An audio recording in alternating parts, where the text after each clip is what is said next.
ದೇಶದ ರಕ್ಷಣೆ ಯಾರ ಹೊಣೆ? ಯಾರ ಹೊಣೆ? ದೇಶದ ರಕ್ಷಣೆ ಯಾರ ಹೊಣೆ? ಒಂದು ನಿಮಿಷಗಳ ಮೌನಾಚರಣೆಯನ್ನು ನಾವೆಲ್ಲರೂ ಕೂಡ ಆಚರಿಸಬೇಕು ಅಂತೇಳಿ ತಮ್ಮಲ್ಲಿ ಪ್ರಾರ್ಥಿಸ್ತಾ ಇದ್ದೀನಿ. ಎಲ್ಲಿದ್ದವರು ಅಲ್ಲೇ ನಿಂತ್ಕೊಂಡು ಆ ಹುತಾತ್ಮರಿಗೆ ಶಾಂತಿ ಕೊಡ್ಬೇಕಂತೇಳಿ ತಮ್ಮಲ್ಲಿ ಪ್ರಾರ್ಥಿಸ್ತಾ ಇದ್ದೀನಿ.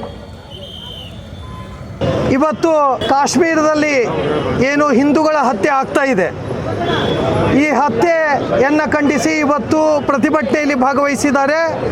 ವಿಶೇಷವಾಗಿ ಹಿಂದೂ ಪರ ಸಂಘಟನೆಗಳ ಸಮ್ಮುಖದಲ್ಲಿ ಸಾರ್ವಜನಿಕರು ಬಂದಿದ್ದಾರೆ. ಇವತ್ತು ವಿಶೇಷ ಇದು.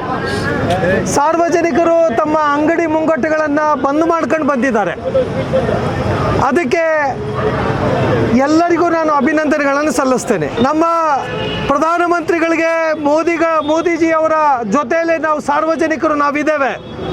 ನೀವು ತಗೊಳ್ಳುವಂಥ ಎಲ್ಲ ನಿರ್ಣಯಕ್ಕೂ ನಾವು ಬದ್ಧವಾಗಿದ್ದೇವೆ. ಆದರೆ ಒಂದು